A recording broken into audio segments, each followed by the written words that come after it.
Hey guys, welcome to Hope It Helps. My guest on the show today is Miss Farah Karaki. Farah, welcome to the show. Hi Khalid, lovely to be here. Thank you for having me. Thank you so much for your time. I really appreciate it. So, Farah, me and you, we got here in a very unexpected way compared to Yes. compared to some of the other guests that I've had. A lot of them have been through LinkedIn or through friends, or I reach out, whatever the case might be.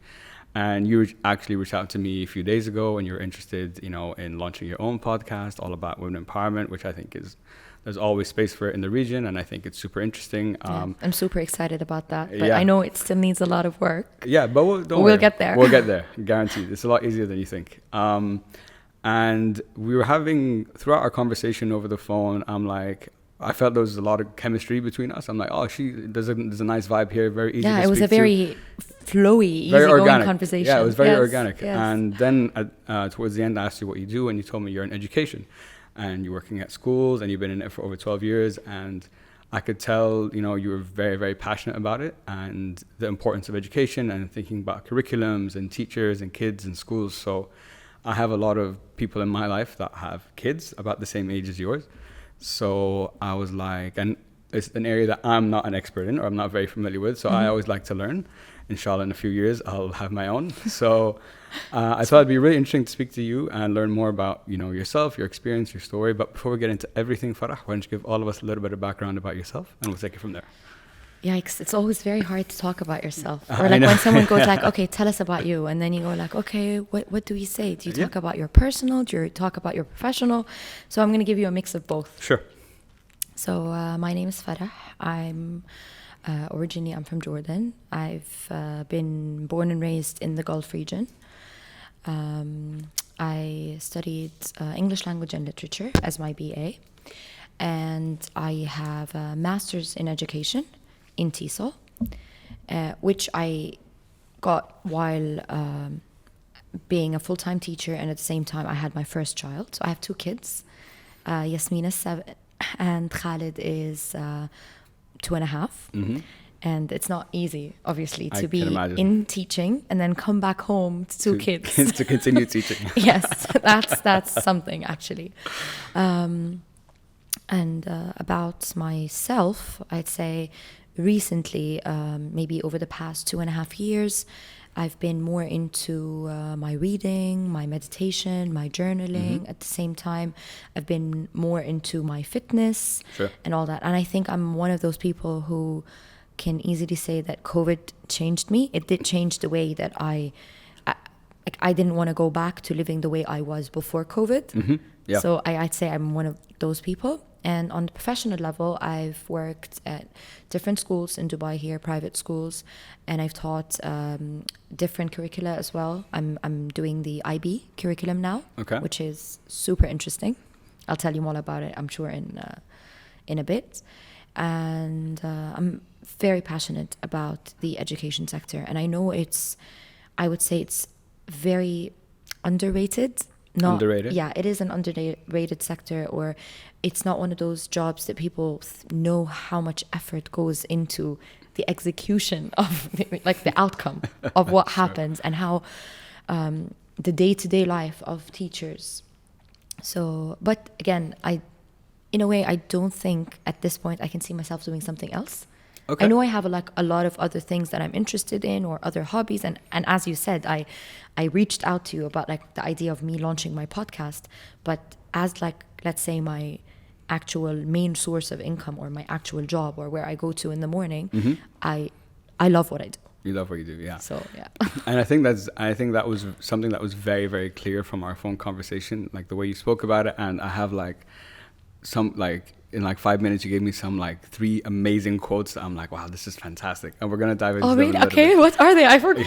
I know. We'll get to it. Don't worry. Okay, please remind me. I want to start, Farah, I guess, from where we are right now. So what's the reason you're so passionate about education? How did we get here? Was it always something that was a part of your life, or did you later in life you learned that this was an area that you were interested in? Tell us the story. What makes you so passionate about it? Okay, I think at a point I did question, or in my head I was asking, why is it that I wanted to become a teacher one day?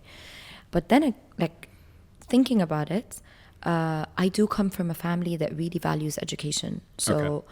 my paternal grandparents, they were one of the first to open up a private school back in my hometown in Jordan, Okay. back in the 70s. Oh, wow.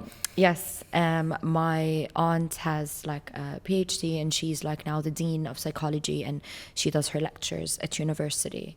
One of my uncles actually became at a point in Jordan the minister of education. Oh, wow. Okay. So okay, now okay. thinking about it, Okay. and it's not that, like countless, so many other, let's say, cousins of mine Sure. who actually became lecturers or PhD holders, and whether it's like not just in schools, but even they pursued, you know, a higher education, became professors at universities. Like academics. Yes, extremely academic. Gotcha. So I think the whole idea of being learners and being very knowledgeable and reading books and digesting information, it was something that we grew up to. And you know, when you remember your sitting with your grandparents, you know, those big circles where everyone is there, all the families there, it would always be, in a way, there will always be a conversation about education or a conversation about learning and the love of learning, and how my grandfather, who's like, I'd say he's in his mid-80s now, and the stories that he tells about how he sought his education and became who he is now, Yeah. very inspiring. Back then, when education was really a privilege. Yeah, for sure. And you had to fight Yeah. to actually be educated. So yeah, maybe it was that, and it was the fact that I always loved studying. When I was in school, I'd say I was a nerd. Okay. I was Okay. cool. Yeah. I would go out and all that, but I loved studying. Okay. I loved reading. I loved excelling academically. Sure. It gave me Yeah. this satisfaction. And Yeah. I always had also, I would say, a good way in, like, you know, when you had your study groups, when you're in high school or all that, I would help my friends out, explain the lessons and so on. And I think it just came naturally to me. Yeah. And it sounds like, you know, the fact that you've been around that environment for majority of your life, it's no surprise, I guess, that you ended up, you know, being a teacher. In the education section. My grandfather, Allah yarhamu as well, was a teacher in Palestine and in Kuwait. So he used to tell me stories as well of, you know, what they used to do and where they used to take the kids and how they would do it. And I'm like, man, how did you even... Yeah. I don't, listen, respect to them, I don't think I could ever do it. No. Let me rephrase. I know I could never do it. But education is something that I find very interesting, because when I look back at my life and I reflect on like school and stuff, I'm like, what did I learn? Like, did it teach me I think nowadays where we are today, things like, and I've said this on multiple podcasts with other guests about, you know, the education about us, about how our brains work, about emotions, about mental health, Well-being. Well-being, you know, things like life skills, like sales, like, you know, these kind of things that are intangible and they're applicable in all areas of life. Mm-hmm. So when I think back and I'm inshallah, and when I have my own kids, I'm like, my dad always says this, he's like, listen, you need something to get everyone to a certain level. What you do after is up to you, because that's kind of what university is. But he's like, that's kind of the point of school. From my perspective, I think school, from a social aspect, super important for like Definitely. a child and development, and their To development. learn leadership, to make friends, to learn how, you know, not everybody's going to be nice, and how are you going to deal with that? Exactly, yeah. And versus actually being nice and making long life friends. Yeah. And that also starts from schools. Exactly, yeah. Some of my, like, it's a great point. Like, some of my friends I've known since I was 5 years old, Wow. you know. But when I was thinking about the education part, I'm like, now there's so much access to information, like you can sit at a computer and you could learn anything in the world. So my viewpoint is like, okay, school's good for the social side, but academically, I think I would prefer, personally, I would rather discover what my kid's interests are and just make him excel at that. Like, you love that, okay, let's just put all of it into that. That's my perspective. Okay. And even with my perspective, I know that's not what's gonna happen. In They're gonna real go life, in real life. yeah. You know, they're gonna go to schools, but that's how I feel. What are your thoughts? Okay. So regarding content, now, as you said, when we were growing up or when we went to schools, it was very content based. we didn't really learn like 21st century skills, Sure. how to Yeah. start your own business, how to budget, how to Yeah. not be in debt, how to what have you, how to start or launch a campaign, how to make a difference, how to like take action in the world. It was mainly there are like a set of objectives or standards. You learn how to solve this mathematical equation, or you learn all the parts of the digestive system or the brain, like the I remember in grade 12 we learned all about neurology and the parts of the brain, and like now thinking back, like why did I have to memorize and draw a model of the brain and name every single part of it? How is that beneficial? Yeah. So I know what you're trying to say, as Yeah. in like when we were growing up, it was very content based. Yeah. So we were learning content, we were learning all these things that we literally had to memorize. Memorize. Yes. Exactly. Whereas, and I think I mentioned at the very beginning when we started that I'm teaching in the IB Yeah. curriculum now, and it does not work like that. So it's not about what you memorize. I believe that like it's shaped in a way that, as you said, there's access to knowledge. So what's really important is teaching the kid how to know. Knowing is a click away. I can write right now brain parts model, and it's right there. Yeah. And I spent hours learning that, especially Yeah. with all these Latin names. Yeah, yeah. And now it's right there, a click Yeah. away. Yeah. But I think it's teaching the kids how to get to the knowledge that they want. Okay. So the way that I think, the way we're teaching now, and I believe it's not just where I work, I'm sure it's how the world is changing, and especially in our region, in the Middle East, and in Dubai in particular, with KHTA being very observant of how schools are functioning, and they really want to make or push for this change from the old mainstream way of teaching. Yeah. So what I think is the way that the kids are being taught now, it does have, or they are being taught to look into the 21st century skills. So there's a lot of critical thinking, collaboration, communication, a lot of groups getting together and coming up with a solution for a bigger picture, a big problem, as in like, okay, there's a problem with the environment. What are we going to do about it? How are you going to raise awareness? And so on and so forth. And again, looking back, when we were kids, that did not really exist. True. Yeah. Nobody was going to give you a week to come up with a hypothetical campaign to recycle plastic. Yeah. It was like, okay, this is, well, what probably for us it was, we learned the percentage of pollution in an area and just literally memorized these numbers. Yeah. Oh, it's 20%. Great. Cool. Exactly. And then what? Yeah. So this so what, Yeah. this, I think it's the super so what factor. I think this is what makes a difference now, that the kids are actually learning in a way that they feel like they can make a difference. Whether it's something that they can create, a song that they can do and publish on YouTube. Let's say you're a grade 3 teacher and the kids are learning about, again, pollution.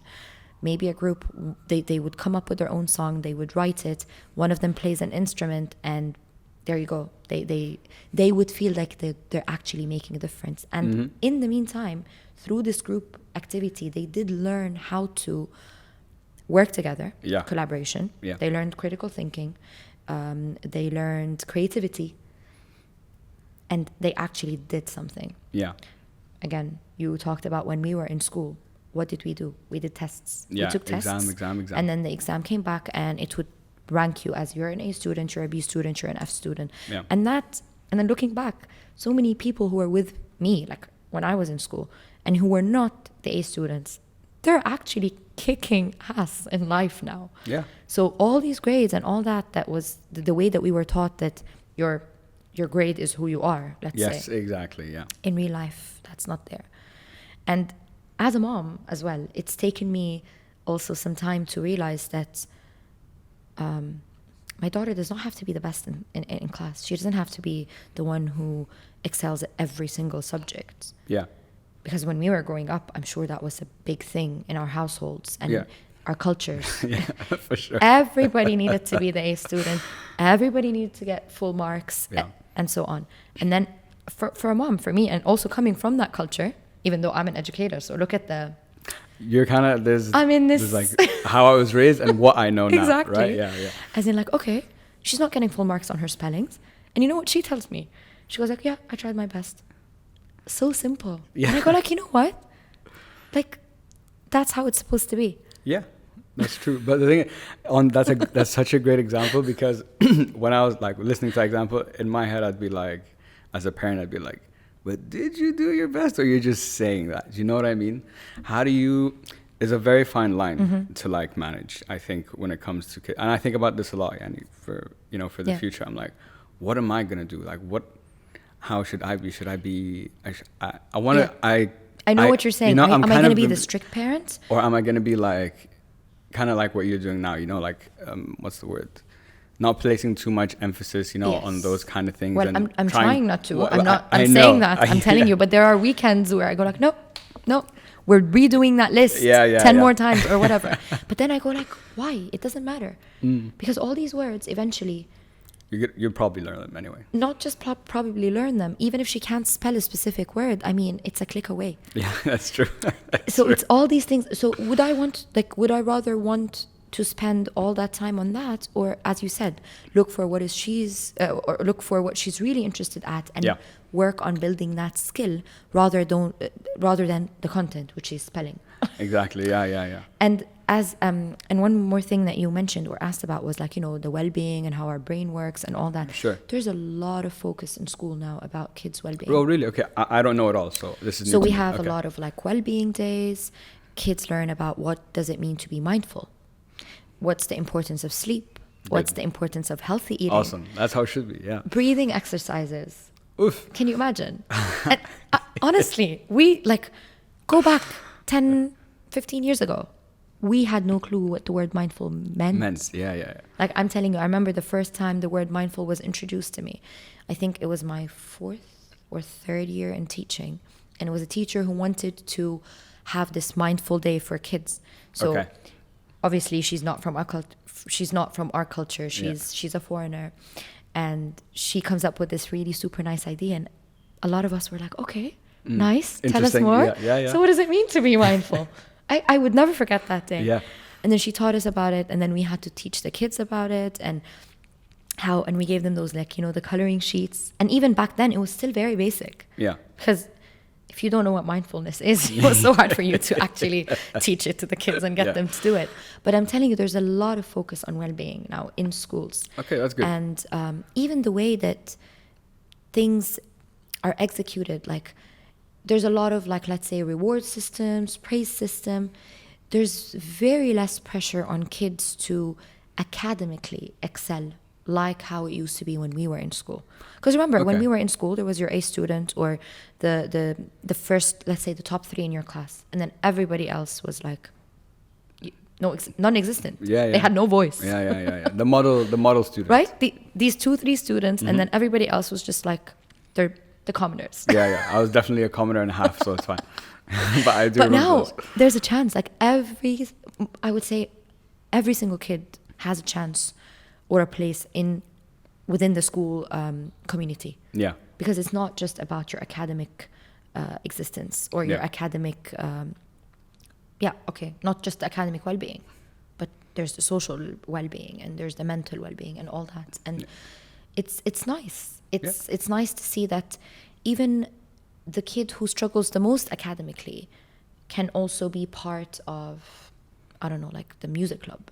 Or they can excel in other areas. Exactly. They have a voice somewhere else. Exactly. So it's not just about that grade that you receive. No, 100%. And but first of all, I had no idea that all these things were happening in schools now. Oh no, well-being is, and which is great. There are actual days. They're called well-being days. Good. Where kids come in and they can, for example, get their favorite toy, dress up in their favorite character, read to their friends, have a full fun day where it's just dedicated to that. And even those well-being days, so where I work, they're structured in a way where there's a focus. So maybe fitness well-being. Okay. Another day, it's like, as I told you, like the emotional side of it. So it's your breathing exercises and all that, and it's nice. And kids look forward to these days. Yeah, and I think it's very smart to position it in the way it has, like it's fun?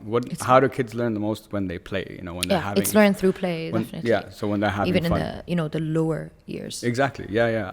So I wasn't aware of that, and that is very, you know, refreshing to me to hear that these things are now. So okay, maybe I might change my mind a little bit later. I wanted to come back to something that we spoke about it briefly on the phone the other day, but we didn't really dive into it. And when I was thinking about the questions for our episode today, I was like, teachers, right? Mm-hmm. Okay. You said earlier, and as we said before, they are underrated, underappreciated for the amount of work that goes into it, and that is needed to get done, no matter, you know, the grade level. Mm-hmm. And I don't think that's just something here. I think that's something worldwide, globally. You Definitely. know, professors, you know, even at university. And the question becomes, like you said, the teachers like yourself, you guys are the ones that are having a huge impact on this child's life, or as a professor, this impact on this graduate's life. You know, something you say, something you teach, a perspective you can give could make me go left, or it could make me go right. I think I just remembered one of the things that we spoke about, and I told you, it's you can make or break a child. One word a teacher can say, and you make the child, or you break a child. Yeah. And I think I mentioned it to you that I still remember a teacher saying something to me back in grade 2, and I will never forget that. It was like one of those really negative, hurtful comments, and grade 2. That's my daughter's age now. Yeah. And I would never forget it. Yeah. Versus someone else who said something to me, I remember maybe along the lines of grade 8 or 9, and about the fact that, oh, you're really good with your words, with your poetry, with your writing, you can go places. And that is something that's always there. Maybe that's also behind the fact that when I did my master's, I decided to base my thesis was on creative writing. Okay, interesting. And when I was in uni, the very last year of uni, I did this thing with like the poetry club, and where you actually like recite your own poetry. Yeah. And maybe this is why when I want to do my podcast now. Yeah. Because I remember she really opened up my eyes on the fact that you're good with words. So it's there. It's instilled there, probably somewhere in my subconscious. Yeah. Versus someone else who, as you said, you say something and that's going to stick with it. It will stay with the child. Yeah. No, I totally agree. Thinking about that, the thing that comes to me is, at the end of the day, now, okay, teaching is a lot different now than it was then. Just like how we're talking about our schooling experiences compared to what, you know, your kids are going through now are completely different. So even probably the way that teachers speak to kids now are different. But also at the end of the day, I know we're all humans, and we all have our own things going on. Yeah, of course. Not just things, our own biases as well about certain things. You know, our certain expectations, you know, of this student. You know, like if it was my child, this is what I would expect. But that's not fair to put it on him. But it's subconscious, but it's there. So I don't think there's a way to completely remove that. Not remove that, but to manage that. I think I don't know how you do it. Honestly, to be 100% objective. Yeah, I don't think you can. As a teacher, I don't think it's possible. If I sit now and I tell you we're 100% objective, and my 22 students of this year, or 20 students from last year, or my 20-something student of 7 years ago were exactly the same, that's impossible. It's like when parents say that they love all their children equally. You have a favorite? There's always someone. It's not a favorite, but you love certain things about certain one of your kids differently because of who they are and how they are. And I think it's also the same in teaching. This is something that I think a lot of teachers, we always discuss, is sometimes you have that super cheeky kid. He or she would be like, maybe sometimes, I don't want to say that they're the class clown, but the cheeky ones, the one with all the smart comments, the charisma and all the that. The charismatic ones, let's say the leader. And some of them, they get away with murder. Oh, I'm sure. As in, like, you can't, like, you're not sending that kid to detention, or you're not sending an email to that kid's parent because it's X or it's Y. Yeah. And you take it from them because of who they are. Yeah. But I think this is part of their charisma. And these are the kids who will always keep that. Like, it will stay with them. It's who they Wherever are. they go, it's who they are. Yeah. So again, as teachers, at the end of the day, we're not robots. We're Yeah. not like it's like an Excel file where you enter or input data and it just comes out evenly. Yeah. No. So you deal with every kid individually. Individually, And I yeah. think this is why being subjective or like not 100% objective is actually a positive thing. Because Okay. if I had one rule and that rule applies for everybody, That's sometimes not it's fair. not fair. Because True. there's a Very good point. specific rule that will not apply for that kid because I know the background or I know the family situation or I know there are so many things that we need to take into consideration when dealing with that specific student. So sometimes being subjective. Interesting. Okay. Yeah, if you want to look at the, what do you call it? The flip side, yeah. The positive side to Side. it. Okay. Or the glass half Half full? That's Yeah. the word I'm looking for. What's wrong with me? The glass half full. Sure. Then yes, I think Okay. I can't just say I'm being objective and yes, this is a rule and I'm not breaking it and it applies to everybody. No. Yeah. Interesting. I've never looked at it from that perspective, but the way you explained it, I'm like, oh shit, no, she has a point. I could see how that is a Yeah, positive I because you need to look adjust. at the kid from all the aspects and Yeah. everything that I know about the kid. Whether it's, as I told you, their family situation, the way the kid is, the fact if this kid has just moved schools or just moved countries Yeah. or had situation at home or has lost someone dear to them or has X or Y or so I can't deal with that kid the same way as and so on. Sure. No, I think that's fair, and I think that makes a lot of sense. I think I haven't realized that, kind of listening to what you're saying, of how aware you have to be as a teacher about not just, because there's 22, like in the class 22, you have 22 different personalities. Yes. Different people, different family And situations. because you're in Dubai, you have different cultures. Exactly. Different ethnicities, Yeah. different backgrounds, different Yeah. languages, which also I think is very interesting. Yeah, I of think course. the fact that when you teach in Dubai, it's not the same as when you're teaching in your home country where out of the 20 students, 19 would be Yeah. from your own and then one is just like, let's say, a foreigner. Yeah. But over here, you can have up to 10 different nationalities in the same class. That's crazy. But it's very interesting. Yeah, I'm sure. It's like a melting pot, Yeah. and the kids learn from each other, and you learn from them. Of course. Like you and there are times where I learn from them. I learn how in some cultures, academic excellence is not the most important thing, and being excellent at sports Is more important. is way more important. So the emphasis goes there. Ah. So yeah, so this family, for them, this kid has their whatever tournament and they've been practicing this certain sport for ages because they have a different goal for them. That beats all homework assignments. Okay, yeah, fair. Do you know what I mean? Yeah. And this is something that you have to respect.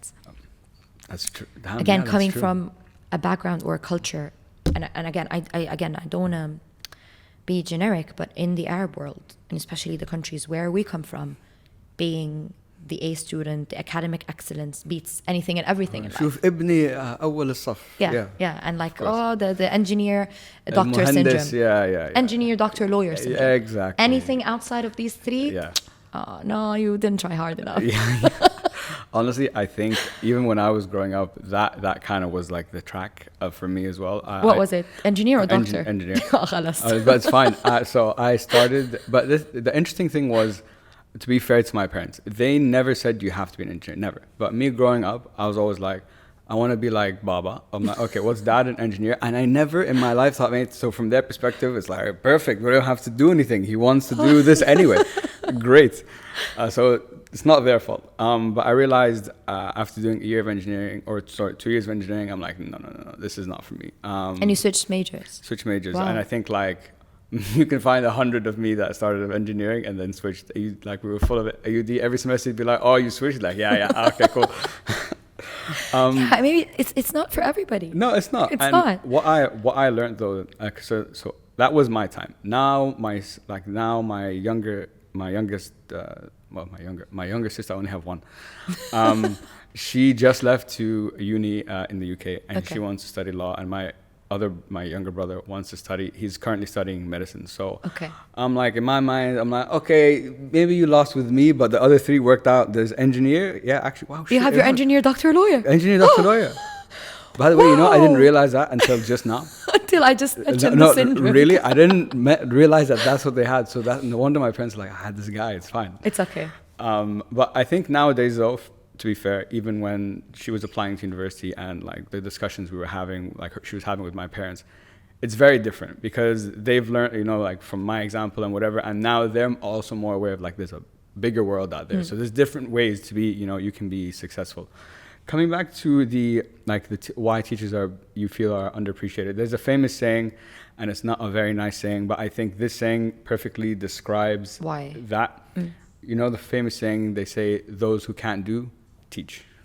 Oh, okay. Yeah. Yes. Yeah. So Yes. that if we took that example, like that statement, the undertone of it is underappreciation for what a teacher does. So my question to you is, because I don't have the answer, so I'm curious for you, what do you think the reason is? Wow. I can go on and on about it. So for me, Sure. in my Yeah. circle, whenever anyone gets to know me or and they go like, "Oh, you're a teacher, you get the summer off." And I go like, "We paid blood and sweat for those days off." And listen, when I hear that, it breaks my heart. I was like, no, don't just say you get the summer off. Okay. And like, oh, you get Christmas off, you get Easter off, you get the summer off, and oh, you get back home really early. We take work back home with us. We grade our students' work. We plan. We do our lesson plans. We work on the weekends. But like again, nobody's aware of that because I think in a lot of people's minds that teaching is this person who stands in front of a board, write things out, students copy, and that's it. And obviously, maybe our generation is a bit better, but if you go back to older generations, our parents' generations who went to school, again, in the Arab world, it was someone stands there, lectures, writes on the chalkboard, they copy, and the teacher was this authoritative figure and nobody said anything. That's like it, I hear the yeah. stories from my mom and dad, and you go like, okay, this was prison or school, like what was it? And I think also back then teachers, they just taught. They went there, they taught. There was no such thing as curriculum, as lesson planning, as you having to report to, let's say nowadays, like all the private schools in Dubai, like there's KHD.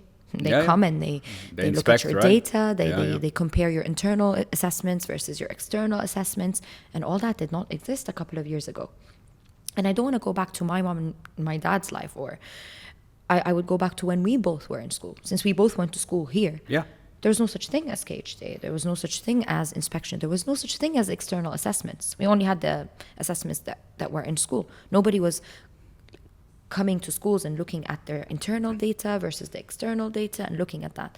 And now, when school starts, we start the year and the kids sit for external assessments that feedback into what kind of student you have, like what kind of students you have, as in like, is this kid better at verbal reasoning or quantitative reasoning? And then for each one of those kids, if a kid is struggling in something, you need to have an intervention plan for them. And Oh, you wow. Need to, Okay, yeah, okay. Yeah, and then you need to show what is it that you're doing to help that kid. So there's no such thing as a kid left behind. So there's no such thing, oh, this kid is just, they can't do math. What are you doing? So you're not going to sit there lecture and this kid is going to sit there bored to death. No. Yeah. That kid will have a completely different lesson plan, different activities. So if you walk into any of our classes, you're going to walk in and you're going to see that you have a group who's sitting with the teacher on the carpet or on a small table. And I'm talking about primary level at this point. Sure. And they're having their mini lesson with the teacher because they need more support. And then you have your kids who can actually do the work by themselves, and the others who, let's say, they do the work collaboratively because they still need support. And the amount of planning that goes into having 3 different streams for every single lesson. And then making sure that you have extensions, as in if a kid is done or a kid is even high, because you would get one kid who's way above that grade level. What are you doing to encourage that and not to limit that kid? Because that would be the kid who's going to get bored. True. Yeah. So you need to make sure that the kid has a separate project that they're working on in their own time to do that. And then what if you have the kids who have a diagnosis, as in like they've gone to one of the authorized centers here in Dubai and it turned out that the kid is dyslexic or the kid has dyscalculia, which again, I know a lot of people don't even know what these terms mean. Or how to deal with kids who have these problems. So these kids have their own plans, and you need to sit with them separately, and they have other teachers that come in and help us in the classroom, or they have pull-out sessions and so on. Yeah.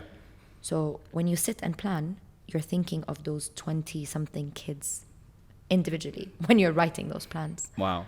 It sounds it's very subjective.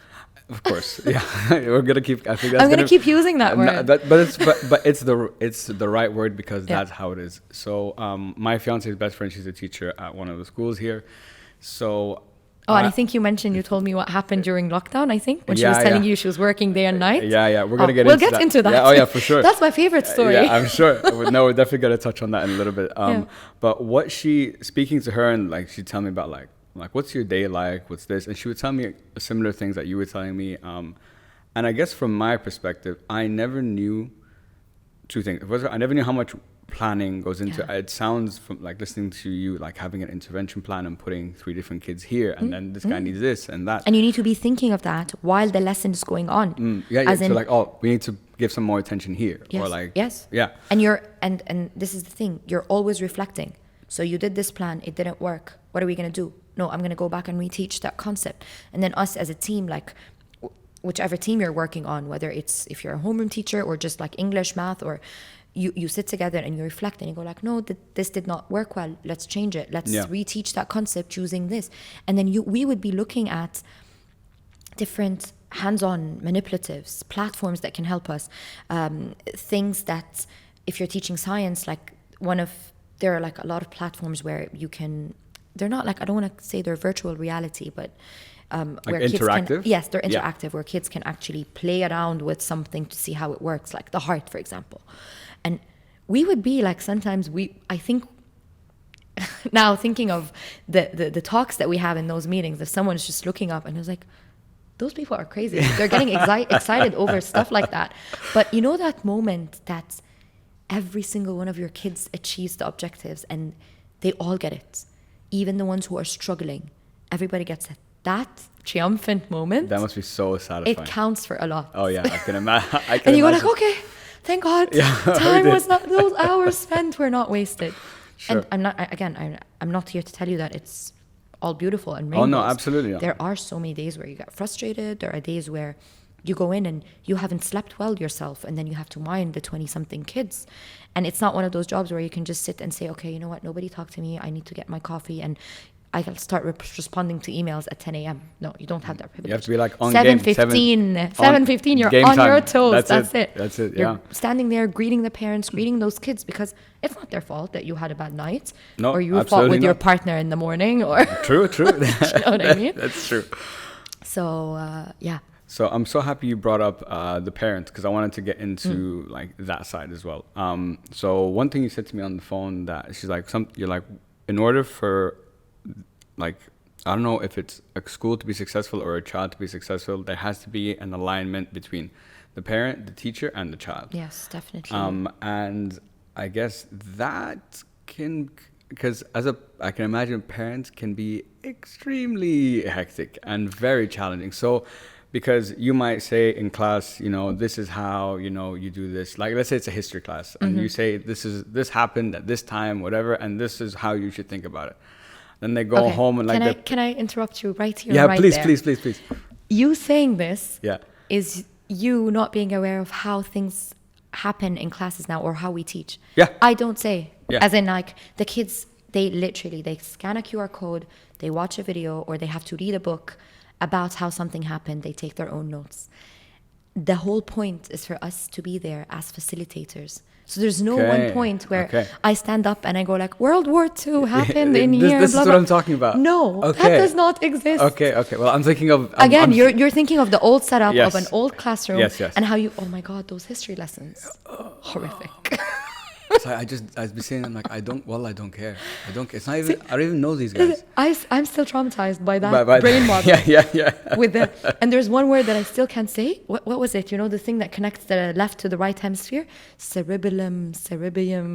I know something. the word. Yeah, I can't say it. I know the word you're talking about, but even I can't, it's not coming to my mind now, at least. Yeah. So I'm traumatized by that. Yeah. So again, the whole idea of the teacher standing there or saying something, that does not happen. The Okay. whole way of teaching is the kids are very responsible for their learning. Yeah. Again, now I teach end of primary, where it's like the year where the kids, the last year of primary, next year they go to middle school. Okay. Maybe that does not apply as much as when you're teaching the lower grades or maybe Sure. the higher grades. Yeah. Again, but this is what I'm sharing with you is my individual Yeah, experience. no, of course. Yeah, yeah. And Th- again, that's what I my want to hear. individual experience at that particular school. Yeah. In other schools that I worked at, it didn't function that way. Well, yeah, there's also that too. Exactly. So again, the school itself, the school's policies, the way, the vision of the leaders of the school also makes a huge difference in, because it's a hierarchy. It's from It starts the top and goes it all the way down. until Yeah. the bottom part. But you're saying parents can be hectic. It's Like, my question is, how do you get them all On board. Like, yeah, how do you get everyone on board? I think the kid is probably the Easier. Easier because obviously they're they like their younger, teachers. you know. At the end of the Yeah, day. and if they like you, whatever, and Yes. if mom and dad are like they're down, the kid's like easy life, you know, we'll just continue, you know, as is. But I can imagine getting that aligned could be. I would imagine it could be quite challenging. Yeah, of especially course if it a is. parent's like not happy with something Yes, or whatever. You know what I definitely. mean? The blame goes to. Now, again, you teacher. have 20 Yeah. something kids. Yeah. So you're talking about times 2 So in 44 ideal situations, yeah, so 40 something adults to Yeah. deal with, Yeah. with different ideologies, That's true. different backgrounds, different Yeah. cultures, Yeah, different yeah. ethnicities, beliefs, blah, blah, blah, what have you. Definitely. But again, it goes back to the school's policy when it comes to communication and how effective the communication between parents and teachers are. Okay. So to be honest, like, how can I put this in proper words? Okay, this part is going to be edited. I Don't paused worry. كتير. Don't worry. عادي لا, it's fine. But what I was trying to say is the communication between parents and teachers is transparent. It should be transparent. So Okay. beginning of the year, most schools now, I'd say, they have their big orientation or And meet the teacher days teacher and stuff, yeah. So the parents come in and teachers explain to them, like, you know, this is my vision, this is what's going to happen this year, expectations, so on and so forth. In lower grades, in primary mainly, they receive like weekly emails or weekly newsletters entailing what is it that the kids have done and what's expected of them like next week. And now with obviously all the platforms that teachers started using because of COVID, when everything went online, and that stayed. Yeah. So all these platforms still exist. Yeah. So kids and parents, like, lessons are posted or shared on a platform that parents can see. And kids can submit their work to their teacher. And teachers' feedback can also be seen by parents. So yes, we have our books. Okay. But those platforms are still there. And I think this also, again, it was a nightmare when it started. I'm sure. Oh no, it was like nightmare with tears when COVID started. Yeah. But then now it's giving this transparency because parents can actually see what's going on. They can look at the lessons. They can see how or what teachers are replying to the kids. And when there is, again, it depends on every school's policy. Yeah. But schools where parents can send emails to the teachers and the and the teacher replies back to the email, or it's an open door policy where parents can actually say, okay, I want to schedule a meeting. They come in, they talk about their concern. So all that just makes it easier, Okay. to be honest. And I think, like you said, that's a really good point about like those kind of platforms.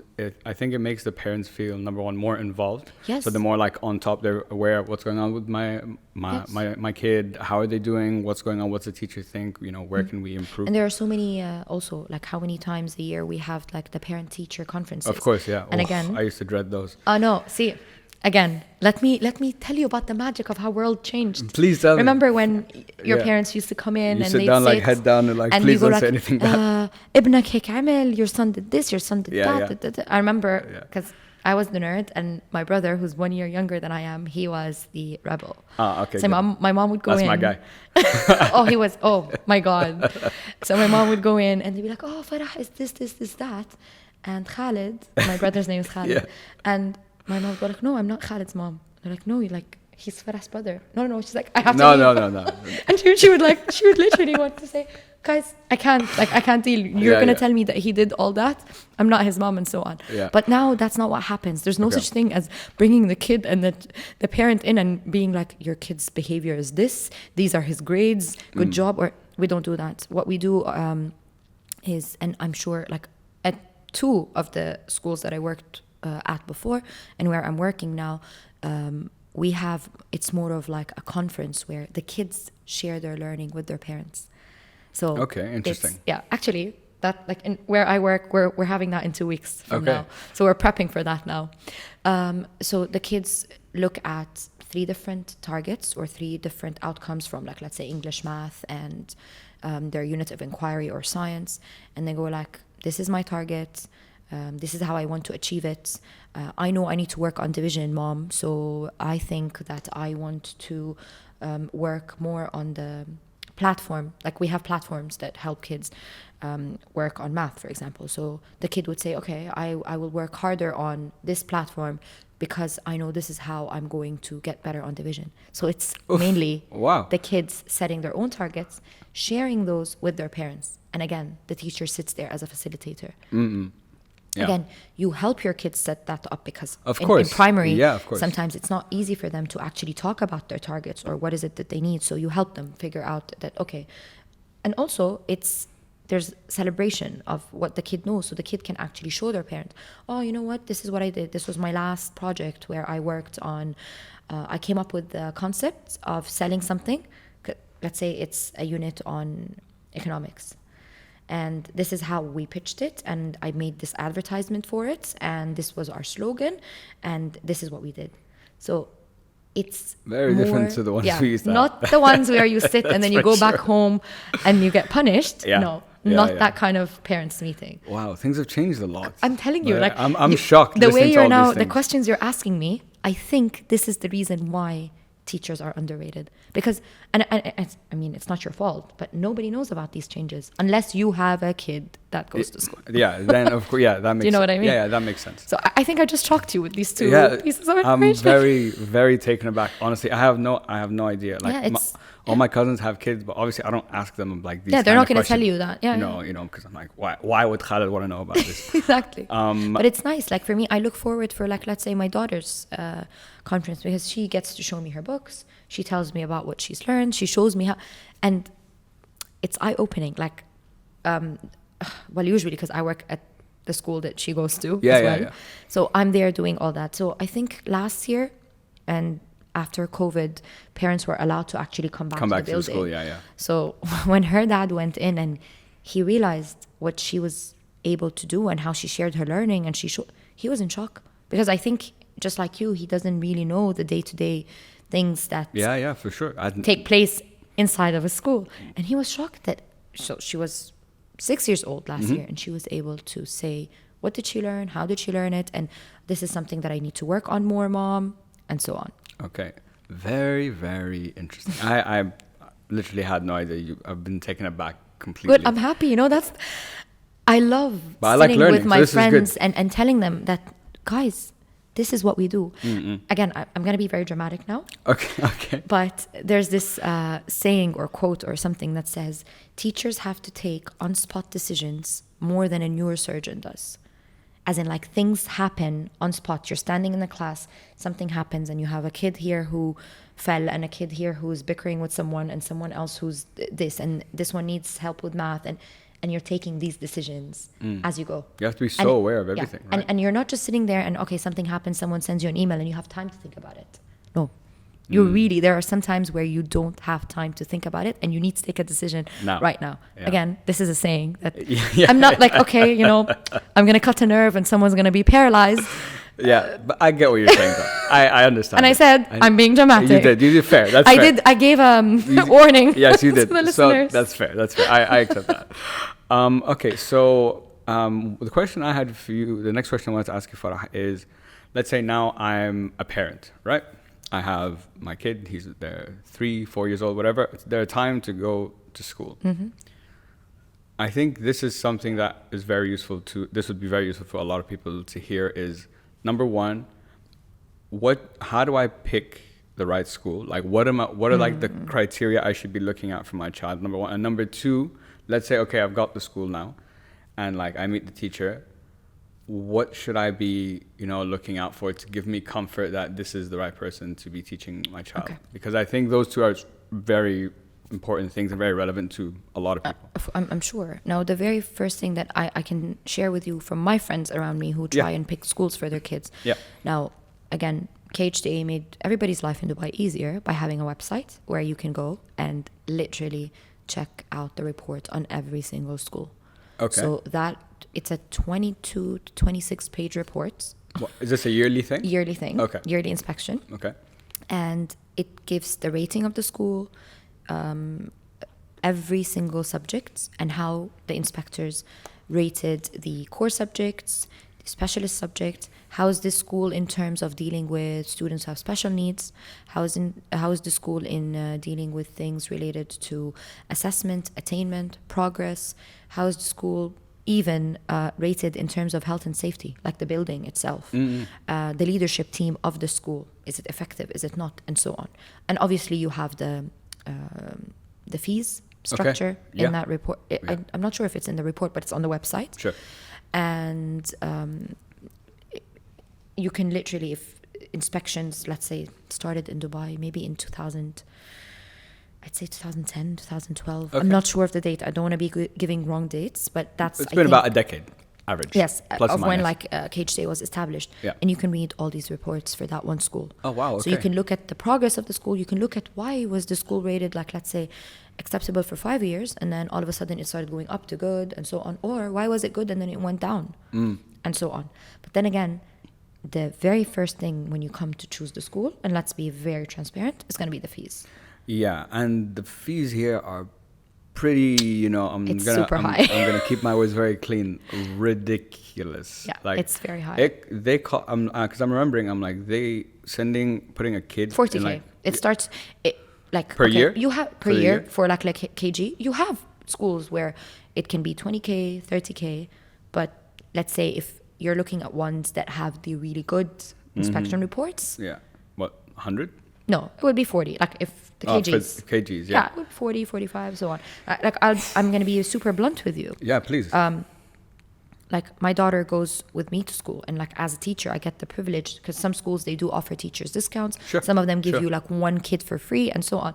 So I always keep saying, like, as long as my daughter is in school for this period of time, and I want her to be at a really good school, and where I work is honestly like it's a very nice, amazing environment for kids, I'm going to stay there until her fees is being paid for. yeah. Until like another miracle happens. And why not? do you know what I'm trying to say? If it's a good school and you have that opportunity, exactly. And I have that. take So it. for me, this is also a plus or a privilege. Yeah. And that's a good thing that the school offers that. There are so many other schools that even for teachers, they don't get discounts. Or it's like a ridiculous amount of discount. That doesn't make a difference. Yeah. So, number one, I know that a lot of people, I'm talking again about my friends, the first thing that they're going to look at is fees. Which is now, fair. if you're fair, honestly. amazingly, you're very well off, you're capable, or you have your company that pays your fees, and fees is not an option, then this is where parents actually start choosing based on what they really want. All right, cool. So I would say number one, fees. Choice is not what you want, because we can all sit here and talk about the amazing school that we want to send our kids to, but how many of us can actually afford it? Yeah. So if fees is not an issue, then I think it goes back to parental preference. Some parents want rigorous education. They want the tests and the very structured, very, how can I say this? Where I don't want to say there's no room for creativity, but where it's very rigid. Some parents want that. Yeah, maybe I want my kid to be a neurosurgeon. Super disciplined, that kind of thing. So they're going to pick that. Yeah. Others, they really don't care. They go like, no, I want my kid, as you said. So what you just said now, that's so many of my other friends were like, no, I want my kid to work on skills. I don't care if my kid can memorize every single day of the wars that took place in World War II. Yeah. No one cares, because any of us now can find it. It's a click away. I want my kid to be able to excel, to develop skills. Sure. Others, they might pick the school because they have really good athletic programs, because that's what they want. Yeah, fair, of course. So I think this is how it is. Each one of us will pick based on our own preference. I know, like a friend of mine, she picked her kid's school because she was interested in the fact that this is one of the schools where it's bilingual. So the kid learns everything in English and then learns everything again in French. So they have like math in both English and French and science in both. So she picked it because her preference is that she wants her kid to be bilingual. And have like that extra French thing on the side. Yeah. Again, for some other people, it would be like, no, this is a lot of pressure on the kid to be learning science once in French and once in English. For some other parents, no, this is a plus. I'm making my kid. I want my kid to be more advantaged. He's going to graduate one day and have that advantage to so many other people who don't. Yeah. So if you want to say preference, and I'm telling you, schools in Dubai, you have every single kind of school that you can think of. Name it, it's there. And that, again, the KHDA website and those inspection reports, I believe they make it very easy to pick. So they give you a pretty good indication about that? Yes, 100%. So we've discussed, so we start, let's say I'm a parent, my kid, I'm going to start looking. And now your second question was about the teacher. Yeah, so now I've done the fees. Okay, I've figured out the school. Okay, now my third criteria is the teachers. How do I know if this is a good teacher? Not a bad teacher, but like, you tell me. Okay. You tell me. Can I be mean now? Please. Love it. Can I be mean to you? Yeah, that's fine. See, this is one big thing that I feel like teachers also struggle with. Okay. You have this feeling that, like, there's always this feeling that, I don't want to say all parents, not even some, but you have some few parents who, they come in with this notion of like, they don't trust you or they don't trust the school. Like, okay, you've chosen the school, then you need to have faith that the senior leadership at that school hired teachers who are capable. You don't go to a doctor and question what the doctor tells you, right? Like, you go to a doctor and the doctor says you need surgery or you need to take this medicine and so on. You don't start telling the doctor how to do their job. True. Do you know what I mean? Yeah, that's fair. But that's fair. This is one thing. I believe that obviously give the teachers the benefit of the doubt. Now, if your kid starts and then there are red flags and things that are coming back home with, I mean, you're alarmed that the teacher's saying something or doing something. Of course, parents have the full right. They go to school. They can also take it up with KHDA. And you have incidents. You hear stories. I know that. But if you've picked a good school and you're looking at the schools like, let's say, vision, mission, and you've read the report and you trust their senior leadership team, then trust that they've picked qualified teachers. And again, going back to what KHDA is doing now and how they look at every teacher's qualification, there is no such thing as, go back 20 years ago, 15 years ago, a bored housewife who just decides to become a teacher. That does not exist anymore. Yeah. And I'm telling you, there are teachers who have been now, let's say they've been teaching for 25 years, so they can't just ask them to quit. But she's a doctor or she's an engineer or she is teaching English, but she has a degree in something that has nothing to do with English, but she was bored and wanted to go and teach and be there with her kids and pick them up and drop them off. So that was the notion. Yeah. There were, again, in our region, very few people were actually qualified. But now that's not the case. You anymore, cannot get hired anymore if you don't have specific... and now they're also pushing for the teacher licensing and so on. So it's... Again, that's from the academic side. Now, from the humanitarian side, I also believe that it will show, like, most teachers, I think, if you're in this field and you're teaching, especially with the younger ones, you have to be kind. You have to be involved. You can't. It's one. I could never do it. I don't have the patience at all. You're saying that, but that will show. Like, be in that classroom 2 days in. If you don't have the patience, you'll be fired. Oh yeah, for sure. I'll be right out the door. So that's 100%. What I'm saying. If you're academically qualified and teachers are there for the right reasons, trust me, they build really nice relationships with the kids. Okay.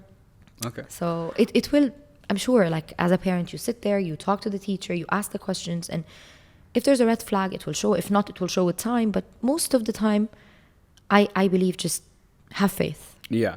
I think you said something that I didn't consider, which is you've picked, like, you've willingly chose this school for a certain reason and for whatever the factors are, and you agree, you see this leadership team or this vision as something that, you like for your child. And so I think, that's fair. Yeah. I think it's fair to give them the benefit of the doubt that they have Until. yes, Exactly. Yeah, what's the word? Innocent until Proven guilty. Yes. Okay? That's fair. That's fair. I wanted to touch on come back a little bit to COVID. So my friend, the story she would tell me, she's like, Khalid, like I have to do like half our online and half hybrid. Hybrid, and I have to prepare for the online and for tomorrow. That was and worse whatever. than the online. Yeah. So listen, there was like in class and then there was online, and we thought that was ugly. Then there was hybrid. And yeah, you go like, no, take me back to either or. Yeah, because then you're planning for both things at the same time, right? Yeah. And your story that you told me, and you're like, Khalid, I was pregnant, I left the class and went and had my baby. I'm like, that should not be the case. That's crazy. Yeah, it was an online class. Yeah, but still. I was pregnant and okay, done. Okay. Yeah, I'm going to go to the hospital now. So I think, listen, like you, the things you were talking about earlier about how COVID changed a lot of things, and there's a lot of things that are good, like a positive now that have come, like all these online platforms and so on that, had to come because of COVID. So a benefit has come from that. And I think one of the benefits of COVID is when parents sat down to teach their kids and realized how hard it is to teach someone. Now they we appreciate were praised. it. I'm telling you, I'm sure like for sure. A lot of appreciation went 100%, into what teachers do when COVID started. Absolutely. I heard it from, everyone. Yeah, parents were pulling their hair. Yeah. What are your like now? Okay, now we've gone through COVID. We've gone through that experience. You've done the hybrid. You've done the online. Oh, hybrid whatever. was so bad. So my question becomes, I know when and this can be taken bigger, but I'm going to try to focus on school and learning. Mm-hmm. I know when you're in like a physical space, like in the classroom, there's an energy there. There's people. There's like this untouchable thing that you can't replicate with something online. However, definitely. If we're talking about purely from a learning perspective, isn't online enough? Would you say? With the younger ones, definitely not. Okay. Maybe it works better with those who teach high school, upper middle school. Yeah. But those kids, they need interaction. They need the touchy-feely. They need the hands-on, the manipulatives, the colored cubes, and the things that we use to help them while they, like, let's say, write their story. And they need the socialization. And not to mention that these kids, the attention span of someone who's in grade 1, they can't sit and do online lessons from what is it, 8 to 3. Yeah, that's actually a good point. Yeah. So you have their attention span. They need someone to talk to. They need outdoor play. They need to go out, socialize.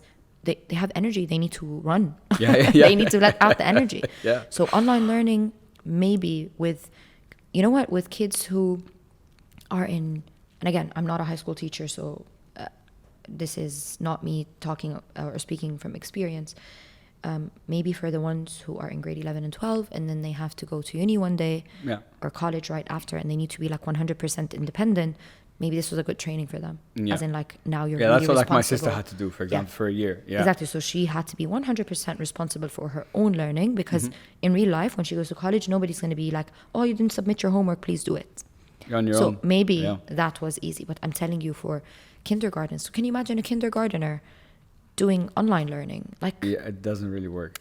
You need the parent to be in, like, and the parent has to be there. with them to have them log in. And it was, I'm telling you, even like the teachers who did online with KG, like, bless them. I don't know how they did it, honestly. She my friend, she teaches KG. Oh my God. Yeah. That's why she was in tears. Yeah, I know. And I tell her, I'm like, I don't know how you have the patience. You have to be, I think, especially for kids, you have to be a really special person to be able to, like, handle that. When you're teaching huge KG, respect. I can't do it. I think the very beginning of COVID, I'm not sure if my daughter was in KG1 or KG2 back then, but she's in grade 2 now. But anyways, I would sit, and obviously she's online and I'm doing my work or teaching my lesson on a different computer, and she's, like, let's say, sitting next to me.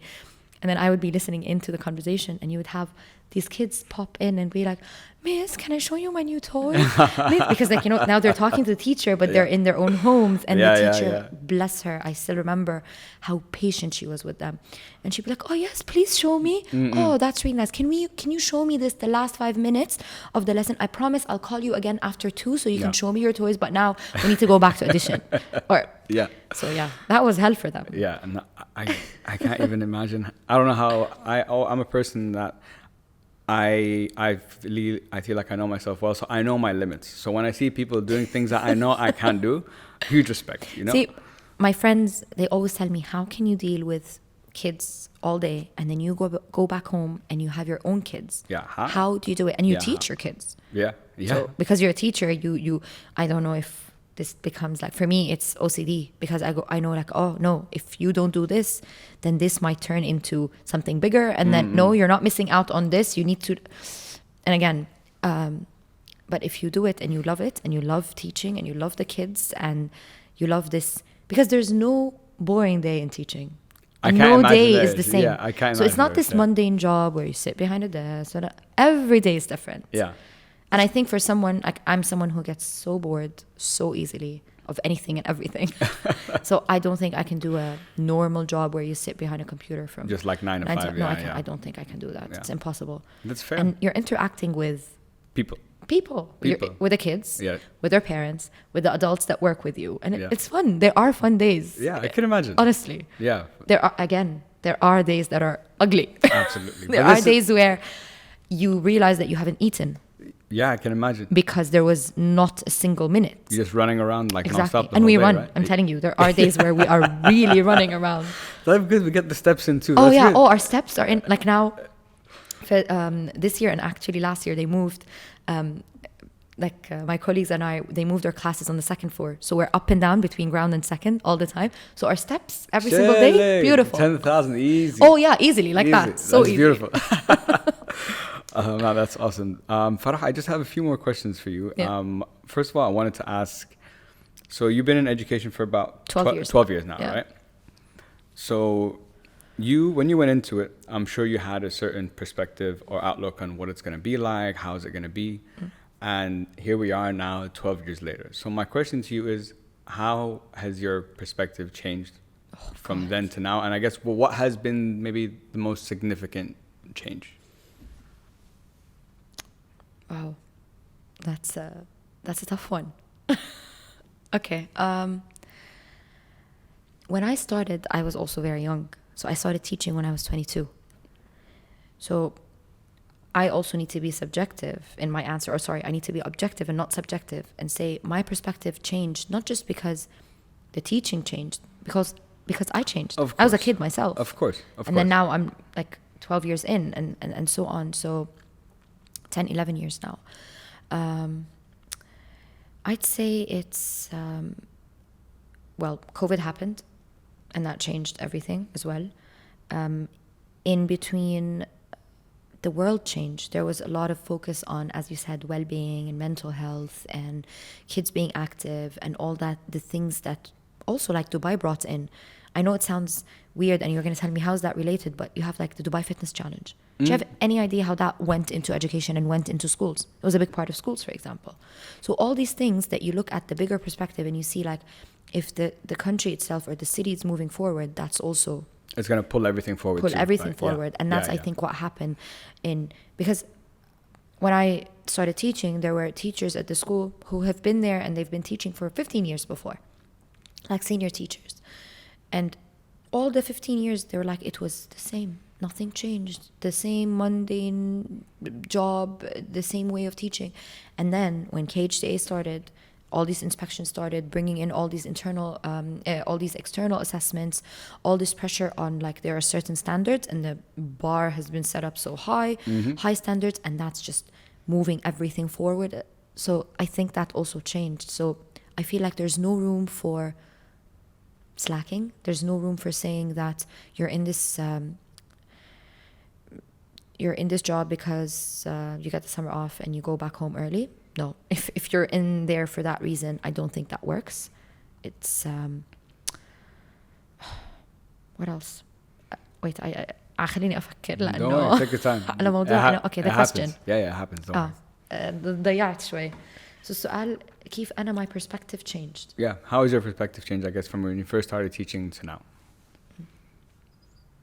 Okay, one other thing that also like my perspective changed is again coming from a family that was like, as you said, as I said, sorry, education was a big thing. You had to excel academically and so on. When I first started, you would have this notion that if a kid is like the A student, then that kid is the best at everything, and then realize that that's not real. That's not true. You can have other kids who are academically, let's say, just average or even below average, but they can excel at so many other things. They can be your star player, your star football player, or your academically excellent kid, your A student, knows nothing but the books. True. Yeah, there you go. That's a great point. It was like it was eye-opening to realize that this student, or that's also funny that, let's say you teach at a school and you're there for like several years and you still can see the kids, and it was someone who I taught like, let's say in grade 5 or 6, and then I get to bump into that person when they're in grade 10 or 11, and you see a huge shift or change. Like what did this person grow up to be? Wow, how did they grow up, right? This shy girl became the super outgoing girl. Or that super talkative boy, the crazy one who was always supposed to be sent to the the principal's office, is now the one leading student council. Or you go like, wow. So again, maybe as you said, and you mentioned the word bias or judgmental, maybe as teachers you have this idea in your head about a student, and by the end of the year you go like, okay, if like let's say the next year's teacher is going to ask you about that student, and you can give them a briefing about each student, right? But that's not true. It doesn't stay the same. It's not stagnant. Yeah, that's what it is. Like today, this second, tomorrow might be completely different, right? And you bump into them and you go like, wow. And I love it when I bump into my former students. There are students that I taught who are now in university, and some who have actually graduated. That's crazy. And running into them is just so nice. Yeah. It's so nice to hear about them, their achievements, and it makes you so proud. Of course. Or you run into them and then they tell you something, and in your head, you didn't even expect that. Catches you off guard a little bit. Yeah.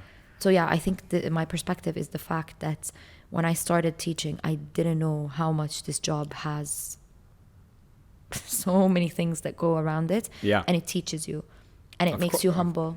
Makes you very humble when you realize some kids go through things at very young ages that you say, I myself in my 30s can never endure what this kid is enduring. So you hold a lot of respect for those kids sometimes. And and again, I think sometimes you need to break stereotypic images that you have in your head. That's in a nutshell. It's all about stereotypes. Yeah. They're there. Yeah. Sometimes you need to push yourself to break that stereotypic image because it won't be fair. Yeah, and I think that's such an interesting learning, and listening to you explain it, and even for myself, like I feel like when I started this conversation, I was kind of like you at 22. I'm like, oh, this is how teaching is. This is how it should be. And like now, I saw your face. I'm talking. You're like, oh. I'm like, oh wow, there's all these things. But I think it's listening to what you said about seeing a student, that you taught years ago when they were younger, and seeing the person they have become, no matter what age it is. I think the feeling that it must be so fulfilling because it's like you can I like I helped that person. I had a impact on their life. I touched them. Like I'll share with you 2 stories. Yeah. Last night, actually. Okay. I don't know, like, you know what? I'll share the link. Honestly, I'll share the link with her. Okay. So she's a student. She's literally the first batch I ever taught. She was in 5th grade. Now she's in uni. I'm not sure if she's a senior now or junior in uni, but she's in uni. She's doing, if I'm not mistaken, she's doing psychology because I also follow her on Instagram. And she has her own blog. She talks about mental health and all that. And she's one of those kids who she had the spark. When she was 10, you could see it. Yeah. So she posted a picture of her and someone else that I taught. And they're still friends. And they're both super lovely girls, like amazing girls. And I follow both of them and all. And I said, I replied to her and I said, you have no idea how much seeing both of you just makes me so full. Yeah. Last night, literally. Yeah. And then I said, you know what? I have a venture in mind. and you're one of the people that I want to have. So if and when, I don't want to say if, when I launch my podcast, I definitely want to have her in, and I want her to talk about her blog and how she started it, and how at such a young age she's aware of mental health and all that. Yeah. Versus when I was her age, I had no idea what that was. Neither did I. So how funny that you just mentioned that. And Yeah. the fact that I think it would be a very epic moment for me to have a former student. Of course, that'd be such a great episode. I wish I could have I don't have any students, but I think it'd be really cool to now as an adult speak have so a I have knew this her. kind of I knew her conversation. when she was 10, and Exactly. now she's this amazing woman. Exactly, yeah. But that would be such an interesting conversation. Yeah. When that happens, I'll share the link with you. Please do. I'll definitely do. I promise. Farah, I just have two more questions for you. These are questions I ask all my guests. All right. Okay. First of all, looking back at your life or reflecting either professionally, personally, if I ask you the question, what are you most proud of? What would you say? Wow. I hate those questions. They make you so they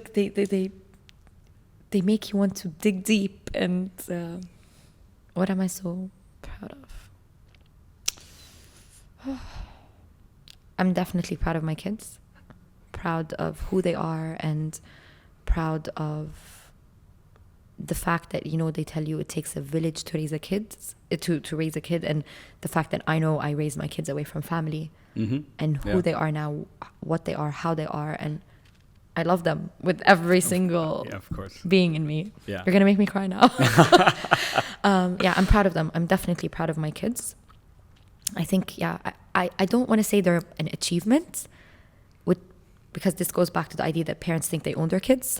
Yeah, but I get what you're saying. I want you to understand that I'm not trying to say that they are my achievement. It's not that. Yeah. I'm definitely proud that at a point where I thought it was impossible, when I was doing my master's degree, I had a full-time job. Yasmin was 4 months old. I had no help, not even like a live-in, someone who lives with you and supports you. And I pushed through, and I remember it wasn't easy, but for me it was something that I wanted to do, and I really did it. Yeah. So looking back at that, it does make me feel proud that I pushed through in moments where a lot of people doubted me. As in, you're crazy, nobody does that. You have a 4 months old baby and you have a full-time job. Why do you even need a master's degree? You're fine. You don't need it.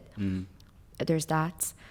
And I think I'm also very proud because I've been through a lot of things in my life the past 2-3 years, and again with COVID and what COVID did to all of us.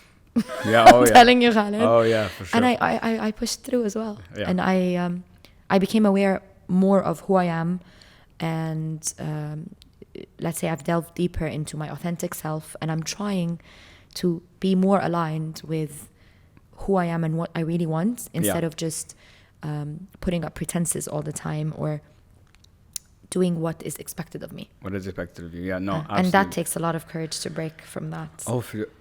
I'm telling you, it's not easy being an Arab woman. I can, yeah. Not easy. Unfortunately, I can't relate to the woman part. I can relate on To the the Arab to the Arab part. part. True.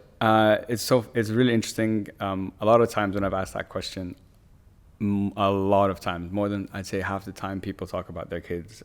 Okay. Yeah. It's a very common. It's a very common. It's common. Okay, good. That good. I found. Because I was like, no, I don't want to be depicted as one of those parents who think that your kid is your possession. No, of course not. A lot of. أولادكم ليسوا لكم يعني. There you go. But a lot of people talk about they have kids. They're like, I'm so proud of my kids. I'm so proud of all that kind of stuff. I don't have kids yet, so for me, when I hear that, and to hear it so commonly, I'm like, man, I can't even imagine what it's like to be a parent. You know what? It's your kids would be the only people on this planet who you would truly want to see them excel and be better than you at everything. And if anyone tells you that, oh no, but I love my sisters and my brothers and my, I don't know, family, siblings, your partner, whomever it is, there's always this tiny 1% part in you where you go why not me? But with your kids, it's never that. It's just you want them to be the best, definitely better. You want you want to see them happier and better than you are in all aspects. Yeah. And it's unconditional love. Yeah, it's the only. I think it's the only kind of unconditional love. I think I would agree with you. And on the point that you talked about pushing through that difficult time and doing what's not expected of you and becoming more aware of yourself. I think this is my perspective. I think the biggest challenge everyone ever has internal conflict. Just who you are. Yes. Just look in the mirror. Yeah. If I tell people, I'm like, if you can look in the mirror before you go to sleep at night, and you can be happy with yourself, you're doing pretty good. Yeah. I think because this mind that we have, as beautiful as it is also like our biggest enemy, and 100%. We can. If we open this topic, we're gonna dive deep. So that's gonna take us to a completely different. It's okay. We'll do it. We'll take it for the next round. Yeah. And the last question I wanted to ask you, Farah, is, what is the message you'd like everyone to take home with them today? I hope you've asked me those before. Let me prepare for them. That's why I never give them. And you never reveal the questions. I know. I never revealed those two because I want them to be in the real. moment. Yeah. Exactly. What I would say is, obviously, I want people to see that. I definitely would want people to appreciate teachers more, to know the amount of effort that goes into teaching and that goes into actually nurturing those kids. Yeah. It's not easy, definitely. And I also would want parents to not overwhelm their kids with unrealistic expectations, because that also puts a lot of pressure on kids. Yeah. When kids have these unrealistic expectations from their parents and they become this paranoid kid who they don't want to not please their parents, but at the same time maybe this is not what they want to do. Yeah. So I think parents also need to be more open-minded, and honestly I do believe that things are way better now, and parents are way more aware, and it's definitely not like when we went to school. And and like honestly, academic excellence is not everything. There is way more, like mental and emotional and social well-being. I think they beat academic excellence at its best. Yeah. I think that's a beautiful message and a great way to end the show. I love what you said at the end about it. Like you said, it's true that things have changed now. But listening to our conversation, what I've learned is I think there's so many more things that go into like schools and teaching and education that I'm completely not aware of. That's why at the beginning when I was talking to you about my perspective and whatever, but listening after our conversation, I feel like I think about it a little bit differently now. And now that's good. In the future I will be looking for certain things that you said and so on. So I wanted to say, Farah, thank you so much for coming on the show. Thank you. This has been so much fun. I knew it would be, just from that phone call, I knew this would be easy. I knew it would be fun, and it's a subject that I like to learn. So I like having people who can teach me. It's nice, and I like that, like, you've given me this place or this medium to say what I feel and talk about all these things that they, as I said, like, they really annoy you sometimes when people don't know how hard people in the education sector are working. Yeah. So thank you for that. Of course. Hope it helps. Oh, yes. I mean, hope it helps some people to change their perspective. Exactly. That's all we're trying to do with the show. Yeah. Anyway, Farah, if people want to reach out to you, connect with you, I don't know, work with you, how can they get in touch? My Instagram. You can share that. Yeah, definitely. Okay, cool. Guys, to everyone listening, thank you so much. Farah, thank you again for coming on the show. Thank I really you, Khaled. appreciate it. Thank you. This has been a pleasure. No, really, the pleasure's all mine. Guys, make sure to follow, share, like, and subscribe to the podcast. Hope it helps. Hope.it.helps on Instagram. And as always, guys, hope it helps. Peace.